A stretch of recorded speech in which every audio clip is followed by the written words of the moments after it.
Hey everyone, welcome back to AFTV and the Tactical Insight Show. Really excited to break down a 5-0 win against Nottingham Forest, Graham. A few things are back. Arsenal are back to putting a lot of goals in the back of the net, free-flowing football, controlling 90 minutes of football. We enjoyed it. Arsenal's are back to the top of the table after City, won on the Saturday. And the tactical pad is back. So we're going to have some fun on that a little bit later. Looking forward to it. But Graham, welcome to the show. How are you? I'm very well, mate. Nothing beats waking up the day after a 5-0 Arsenal victory. Yeah, James. And a landmark victory as well, our 300th at Emirates Stadium. After defeat in Eindhoven on Thursday night, Mikel Arteta talked about a reset. And he got it yesterday with a fantastic performance. He did. The only downside was the Bukayo Saka injury, of course. And there was a bit of tension in the stadium yesterday, I felt, when Saka hobbled off. And there was a lot of talk around me. Who would he bring on? Would he bring on Marquinhos? Would he bring on Vieira? Would he bring on Nketiah? Yeah. And he picked Reiss Nelson. Yeah. Now, a lot of people don't realise that Reiss Nelson was once the golden boy of the Arsenal Academy. And a lot of people expected him to become what Bukayo Saka has become. Yeah. So, with Bukayo Saka limping off yesterday, he seized his moment with 2 goals and an assist in a really good performance. And the team got back to winning in ways I thought were a really polished performance. Yeah, I agree, and you're right. We're going to talk about Reiss Nelson a little bit more later in the show, but he's one that Arteta's given a lot of opportunities to. No, that's not true. He has, but in terms of he's shown him a lot of faith. Starting him at Bournemouth, starting him against Chelsea at home in his first home game at the Emirates Stadium as manager, Arteta. And, it's actually good to kind of see that faith being repaired. I thought he looked okay in pre-season, but comes on and really takes his opportunity. So massive credit to him. Let's start where we always start, which is the match stats, of course. Arsenal enjoyed 69% of the ball. And by the way, it felt that dominant, didn't it? It did, yeah. I thought that we're going to talk about the tactical shape when we built up. We're going to talk about the way Bournemouth dropped off into a low block, a 4-5-1, but they literally didn't press us. They literally sat behind the ball, and those numbers there, 69% possession, were a result of that. We had 24 shots to their 5, 9 on target to their 2, and XG 2.42 to their 0.34. Yeah, agreed. Let's have a look at the attacking stats. Final third entry, 62 for us to their 19. Deep touches, 76 to their 15. Zone 14 touches, 25 to their 10. Even 10 sounds more than I probably expect them to have. But field tilt of 80% to 20%. Is that the biggest difference we've seen in terms of I think so. I think that field tilt is absolutely massive. Field tilt is the percentage of play up around each team's attacking third, and that shows we were in there. We were in our attacking up high in their defensive third for 4/5 of the game, and that tells you everything. I think the first half started really well. Yeah. Took the lead with I know you're going to brilliantly break down the goal. I thought that for the rest of the first half, we did sort of like, once Saka went off, we lost a little bit of momentum as Reiss Nelson was finding his way into the team. Yeah. And then, of course, we nearly conceded at the end of the first half. We're going to talk about Ben White, the way he basically made an absolutely outstanding block when Gabriel made a mistake that kept it at 1-0. And then the second half, it was just total domination. We got 3 goals in 7 minutes and really played some great football and scored some great goals. Yeah, you're right about that first half. I actually felt that while we started really well, we were on fire the first 10-15 minutes. It then kind of got quieter and quieter. Then Saka comes off and you're worried about him. We went to half-time thinking, please don't make this what Leeds and Southampton were, which were good first halves that we didn't capitalise on quite how dominant we were, end up, dropping points in one and nearly in the other. This was a different tone in the second half, but we'll go to that in a second. Let's talk about the defensive stats. 14 successful tackles for Arsenal to Forest 23. 7 interceptions for Arsenal to their 5, which illustrates the press. Even though they've made more tackles, we managed to make more interceptions. Obviously, we were chasing them throughout the game, high up the pitch, forcing them into errors. 11 clearances to their 30. And 9.2 passes per defensive action to their 25.6. They had no intention of trying to win the ball back quickly from us. Yeah, I think that PPDA, the passes per defensive action, is probably their 25.6. That is probably the highest I've ever seen. They just, as you say, were not looking to really win the ball back. They just wanted to sort of like stay in their shape in a 4-5-1. And we're going to talk about the way that they tried to stop us from playing through the thirds when we get onto the tactical shapes. But they just were happy to sit off us and allow us to have the ball. They just weren't pressing at all, James, and that's why that number is so high. Yeah, agreed. Action areas of the pitch. In Arsenal's third, 20% of the ball was seen. Middle third, 39%, and 41% in Forest third. I can't remember a game where the majority of the ball and the play was actually in the third that we were attacking. I mean, maybe what we might have is the majority in the middle, and then more in the attacking third than our defensive third. But for it to actually be a whole 41%. Yeah, you'd expect to be the middle third to have the highest percentage, wouldn't you? Yeah. But that just shows you how much we were up and around their box. Yeah. And those are quite high numbers, probably the highest numbers I've seen for action areas of the pitch, James. I completely agree. What we've got to talk about, let's talk about the shape. We're going to break down the goals, and we get to do all the tactical parts. Let's have a little look. Guys, I've really missed this. I really miss this big, massive screen. But we're here. Graham, talk to us, because we played a 4-3-3. I mean, we've got them in the shape that Arsenal were attacking. We may as well give Saliba a football here. But basically, our 4-3-3 is different to Liverpool's 4-3-3, yet they couldn't really get near us. The week before, they played very well against Liverpool. What did we do differently? I think what we did differently in this game is if you look at it, we were confronted with a team that sat in a low block. Yeah. They sat in with 4 defenders and literally had 5 across the middle. They were low block, compact to stop us playing through them. So if you look at the way we were building up, we still got our 5 lanes there up high, with Xhaka making his underlapping runs into here, Odegaard trying to get in here. Yeah. So he's still got our 5 lanes, but you see they've got like 5 defenders or midfielders blocking us in those areas. I think the key to the whole thing first half was Thomas Partey. Mm-hmm. Thomas Partey, who the centre forward was on for most of that first half, but how we built up was we had a 2v1 sometimes. If one of the centre-backs had the ball and was looking to get forward, he would have to go and engage with the centre-back, and then the moment he did that, the ball came to Partey. And what Partey was doing a lot in this first half, he was looking to switch it quickly out to the right-hand side. You can see how we've got White up high here, sometimes in making a 6th lane, with Saka, Odegaard here.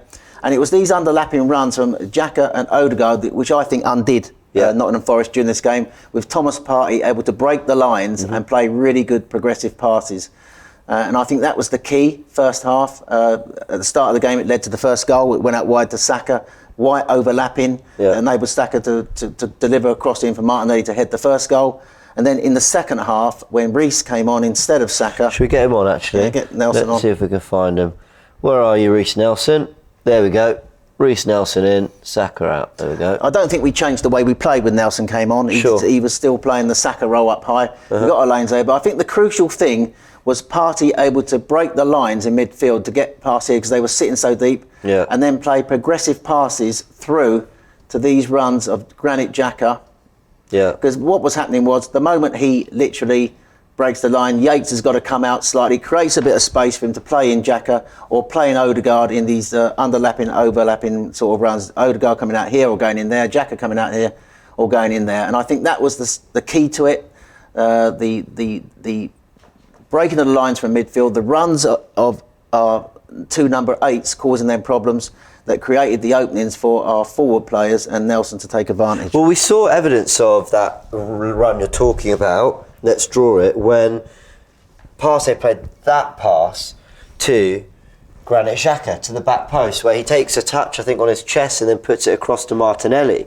It's cleared off the line in the end, but it's actually in the goal where, and this is unusual for us because normally we go in order of the goals, but we're actually starting with the second goal, which is Nelson's first of the day. We see it in this one. This is when actually Arsenal take advantage of the space as it opens up, because you're right, they didn't really know the midfield whether they were pressing onto Partey, whether they're just going to let him have the ball and try and cut out the lanes. And we see it here. Partey should appear on your screen. Yeah, plays a lovely ball into Xhaka. And Xhaka attacks that space well, couple touches into Jesus, who one touch puts it into Nelson and then takes 2 players out, forces a good save, and there's Nelson to put it away after. But it's that run again, it was exploiting that's what I was talking about, James. It's the run of Xhaka in the space, a very top quality progressive pass from Partey. But you notice if you run it back again, as the ball comes to Xhaka, look where Xhaka and Odegaard end up in this movement. Yeah, you're right. So we talked about their runs into the box from deep. Xhaka's in the box playing across, but look what Odegaard does here. Yeah. He's the one taking away Lodi in there that creates the space for... It's a bad edit from me, guys, but yeah, he does. He takes away Lodi, you're right. Yeah, so the runs of Xhaka and Odegaard underlapping in the end, I thought, were the key to unlocking Nottingham Forest. But for all that, it needed Thomas Partey's vision and his progressive passing to work that situation. I can believe that in this bit here, Kouyaté, Freuler, Yates, no one tracked Xhaka, yet nobody also thought to press Partey. So at least if you're not tracking, stop the person with the ball.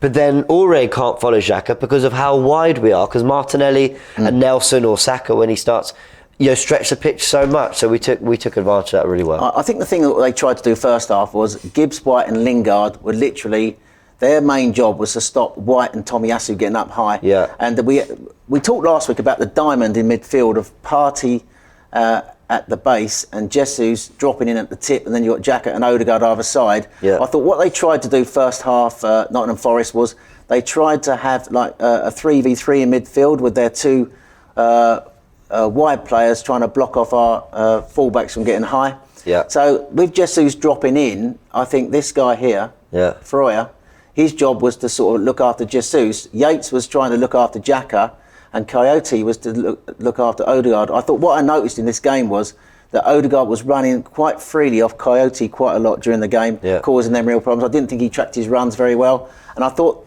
our two number 8s with these underlapping runs were a lot of the reason we're able to undo them in the end second half. Yeah, I agree. I want to talk about the first goal, Martinelli's. Let's get it here.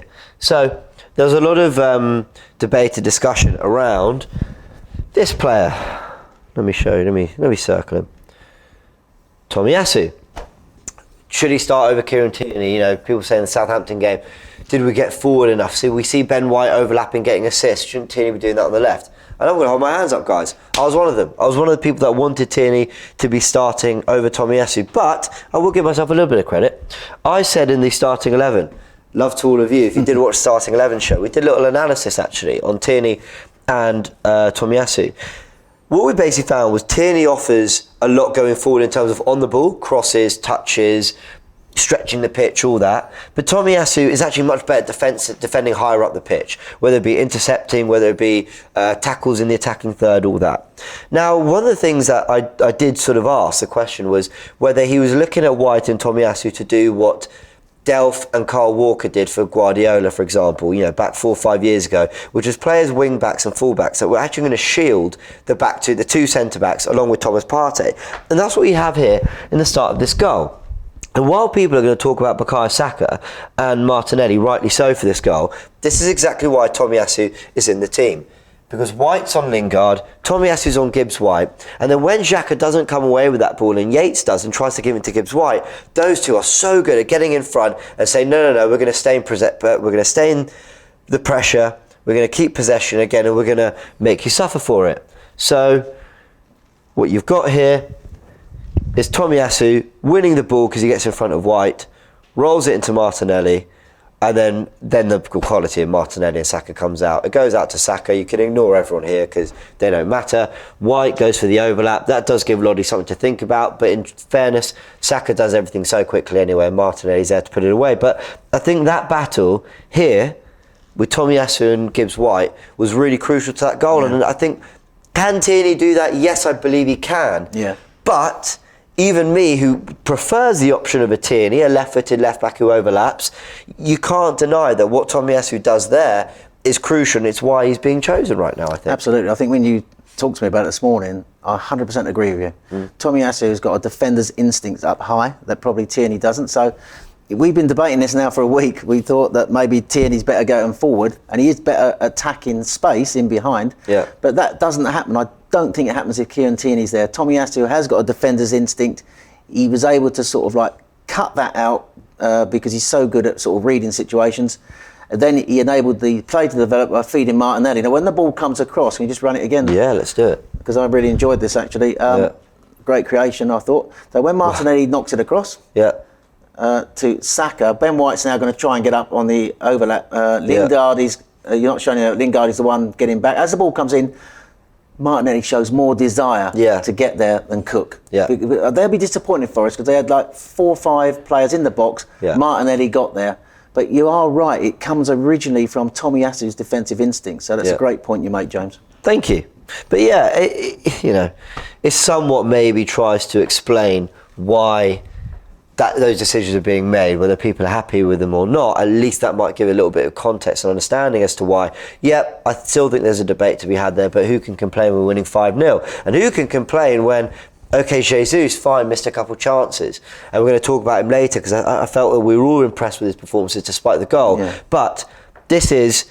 Arsenal scored 30 Premier League goals in 12 games. That's a current goal rate and projection of 95 goals for the season. Now, of course, it doesn't quite work that way. Normally wins you the league, 95 goals. Normally wins you the league. Actually, you don't want to see we can dream. Well, you don't want to see the points projection because then everyone really will be dreaming. But listen, there's still a lot of places to go. Etihad, Anfield, Tottenham Stadium, Stamford Bridge next week. There's still a lot of work to do. But this is a really good start on the goals front. And I want to again send some love to everyone who's watching this AFTV content and has tuned into me and you. Was it me and you? Was it me and Robert? I can't remember, but we talked about Arteta wanting goals across the 11. And we talked about the players in these positions and their best seasons and actually what you might get from them. Saka already on 4, Jesus on 5, Martinelli 5, Nelson's coming and chipped in with 2, Odegaard 4, Xhaka 3.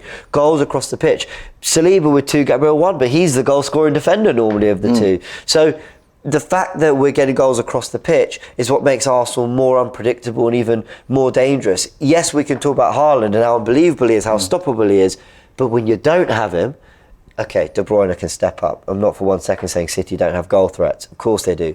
But I think that's something Arsenal can be proud of, is the way everyone is contributing. I think the thing is, in the past, City I know they had Aguero a few years ago, but in recent seasons, their goals have been, before they got Haaland, they've been spread more around the team. Absolutely, they were. So we are almost like mirroring what City have done over the last 2 years. And I think Gabriel Jesus, as much as he's only scored 5 goals, I still think he's key to the whole thing. I really do. The way he drops into midfield, the way he links the play, the way he takes defenders away to create space for other players. And that's why I think these numbers are what they are across the team. And I think he deserves an enormous amount of credit. I still believe he's the man, even though he's not scoring at the moment, who's transformed us from where when you think last year we struggled to score goals at times last year.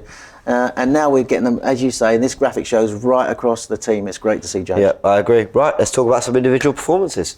It's only right we talk about some of the players and their individual performances. We're going to start with Thomas Partey. He sent me his numbers: 103 completed passes, 91% pass accuracy, 5 long passes, 2 tackles and 2 ground duels as well. He was immense in the middle of the park. I thought he had an absolutely outstanding game. For me, he was my man of the match. I think the thing that I loved about him in this game was that he offers that progressive pass. We talked about the pass for the second goal, which was the way he disguised it, the way he played Xhaka in. That was a superb pass. I can remember in the first half, he picked the ball up on the left-hand side of their box. And again, he disguised the pass over the top for Granit Xhaka. And Xhaka played in Martinelli and he had a shot cleared to the line. He had most passes in the game, most accurate passes in the game, most progressive passes in the game, and most expected threat from his passes in the game. Now, that's only one side to his game. And then when you think about, he wasn't asked to be so great defensive in this game because they weren't really sort of like attacking that much, Nottingham Forest in the game. But this is the other side to his game, and this is what we get with him. If he's out the team, we miss. So I thought this was a complete performance. 103 completed passes, 91% pass accuracy, 5 long passes, 2 tackles and 2 ground duels won. I thought he was absolutely outstanding on the day, and he capped it off with an absolutely superb goal, James. The goal, very reminiscent of the goal he got against Tottenham, where he received it on the edge of the box, and the way he starts it from out to in and beats the keeper up high in the keeper's left-hand side of the goal. It was almost a carbon copy. I think this one was even slightly better. It felt a bit further away, and the bend, because he quite literally, the 2 defenders that he curls it around, they're actually standing slightly wide of the post. So Dean Henderson's got no chance because it's going to look like it's going wide, for most of the journey that the ball takes, and then it just curls. It's an unbelievable goal. He scored really 2 goals now this season. Both of them have been absolutely top draw. Yeah, he really has. And actually, he was a threat from set pieces last season. So if you're getting 2-3 goals, and like we touched on it, up there. The goal contribution across the team, whether it be from set pieces or goals from distance, those are cheat codes. They're ways of just getting goals when you're not having to break down the opposition or do something fancy. A good set piece or a strike from distance, and it's good. I think that we're getting goals, James, from all 3 midfielders. Yeah. Odegaard's got 4, Xhaka's got 4, and Partey's got 2. Yeah. So that's 10 goals from midfield. Yeah. And so that's great to see. Reiss Nelson as well. We can't not talk about him, or at least have a dedicated graphic for his numbers. Talk us through these and just his performance in general. Well, I thought when he came on first half, he was a little bit conservative, and I think he would be coming into the team, because he hasn't been part of the team this season. He's played in, obviously, games in the past, not Premier League games. This is his first Premier League game off the top of my head since 2020. You'll correct me if I'm wrong. I think you might be right. Well, certainly, and he scored his first goal certainly since 2020. That game, I think it was against Liverpool, was it? He scored against you might be right. Yeah. But if we look at his numbers there, 92% pass accuracy, 3 shots on target, 2 goals and an assist, 3 goal contributions, and 2 key passes. Yeah. And I think Arteta's got tremendous faith in Reiss Nelson. I think had he not got injured pre-season, he might well have been on his way out the club. Yeah. He suffered from injuries in his loan spells in Germany and Holland. But it's easy to forget that, as I said at the start of the show, he was the big thing in the Arsenal academy. Yeah. And I still think that he's got a future at Arsenal. You rightly said to me, I think we need to be a little bit cautious, not get too carried away. Yeah. But we were both impressed with the way he played yesterday. He grew into the game second half. Tremendous confidence in the way he took his goals. The first of his 2 goals where he shifts it onto his left foot and then he responds quickly to put it away. And then what I liked was the way he ran and got on the end of the third goal when Jesus delivers it across the goal. He makes a run. He doesn't get tracked immediately, but he wants to get there, the desire to get there, and the finish was cool and calm. And overall, he also got the assist for Thomas Partey's goal. So I think overall, this was a really good performance, and one that I think, once he got the confidence of the first goal, James, that was it. I think then he got better and better as the game went on, and I thought we saw what he's about, and I think this is a great chart. We talked about resets. Arteta talked about resets, a team to reset. Maybe this is a chance for Nelson now to reset on the back of this performance. I agree, and when I said, because you're right, I did say, about getting carried away. What I mean by that, I know what we can all be like. It's no expectation of Nelson when he comes on. Then he delivers that, and then it's brilliant. Now we can rest Saka, and he's going to be. Let's ease him in, because I thought he did so well, and I think what we owe him is a little bit of time just to really, ease in, understand the position, get comfortable playing with the first team week in, week out. Hopefully get some more minutes, and good minutes as well, in the Europa League at home to Zurich. Yeah. And I just, I want it to work for him. I think second half, you saw the partnership with Odegaard developing as the game went on. Odegaard with his overlapping and underlapping runs. Nelson sort of like combining with him better as the game went on. He's not quite as dynamic maybe as Bukayo Saka. He's not got that where he can just literally shift into another gear and go past a defender like Saka does. But I still think he's got quality on the ball, and he's got quality understanding of movement, space, and he's good with the ball close to his feet. I think he's got qualities that I think that we need to use.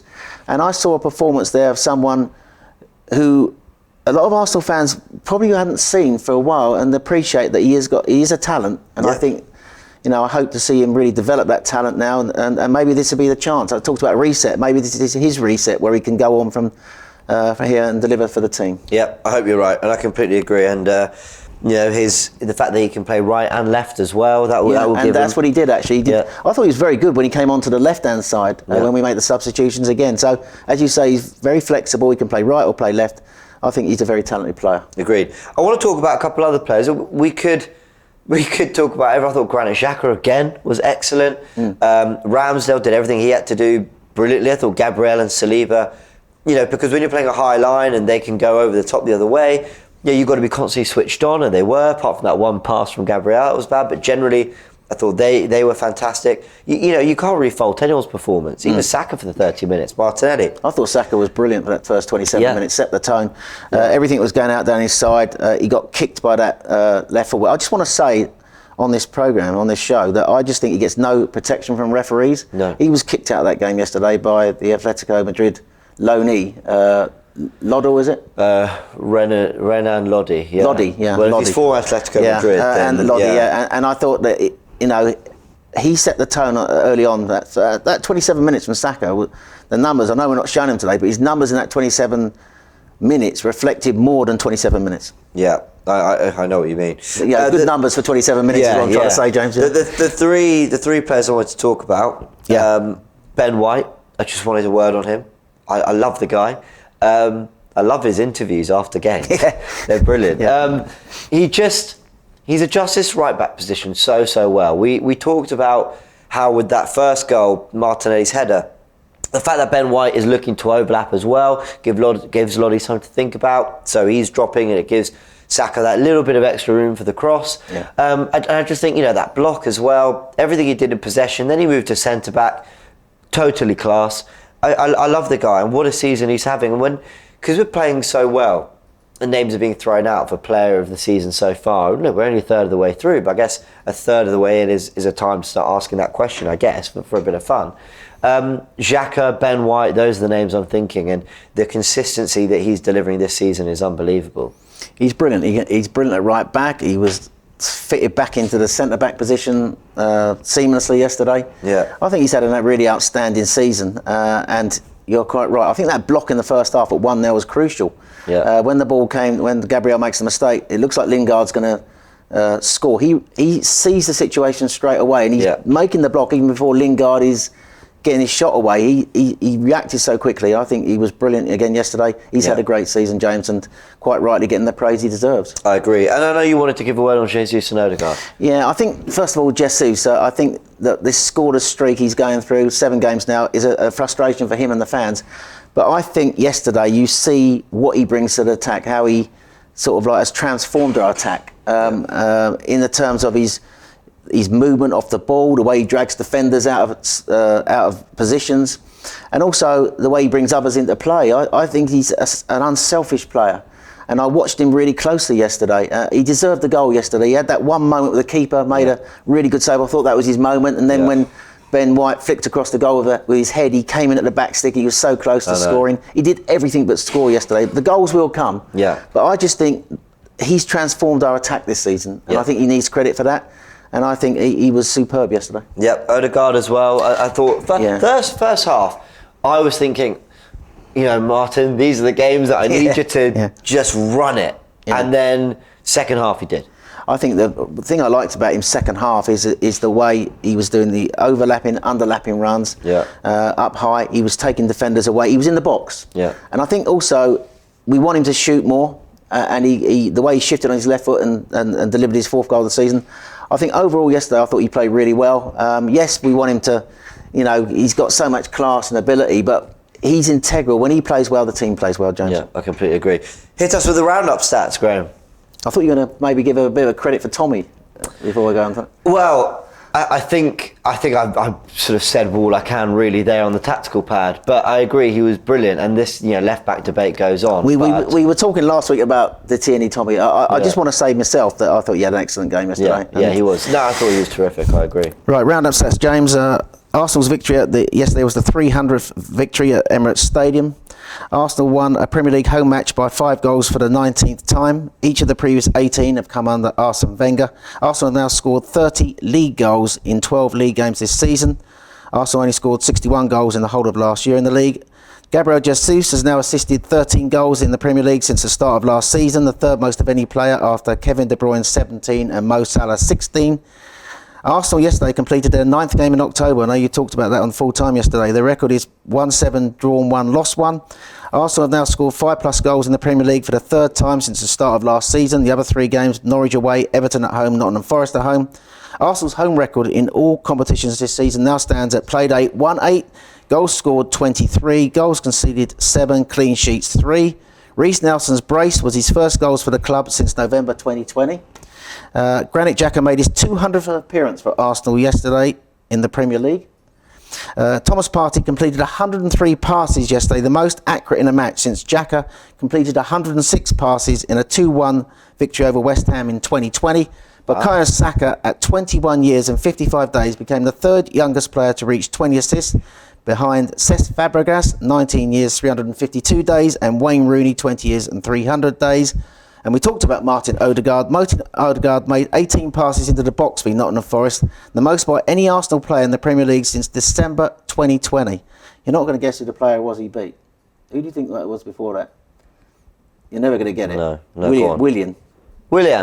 Yeah. Oh my God. Arsenal have now won 9 consecutive home games in the Premier League since beating Man United 3-1 at the Emirates back in April. And finally, James, yesterday was Arsenal's 10th win in 12 Premier League games this season. It took them 18 games to win 10 Premier League games last season, and they returned to the top of the league. What? Yeah, start to the season. I was saying what, and then I just actually thought about it. 10 wins, a draw and a defeat in 12. It's a great start. Well done, Arsenal. Guys, if you enjoyed the show, please let us know in the comment section what you like, what you'd like to see more of. And Arsenal, what a win. Let us know what you made of the goals. Let us know what you make of the Tomiyasu Tierney thing, a left back, which we've discussed. And yeah, look, Arsenal are flying. Arsenal are absolutely flying at the moment. We can all really, really enjoy it. If you like what I'm wearing, by the way, Air Ramsdale t-shirts, get into the link in the description below. And there's lots of great merchandise you can have a little look at. Other players, whoever you want to support, William Saliba, the Saliba shirt's great. We've got the Ramsdale one as I'm wearing now, but there's loads. Go check them out as well. Guys, really enjoyed this. Graham, a big thank you as always. We'll be back next week after Chelsea. Shop for AFTV merch at shop.aftv.co.uk. Subscribe to us on YouTube. Follow us on Instagram, Facebook, Twitter, TikTok, Snapchat and Twitch. We've got content for every platform, so check it out.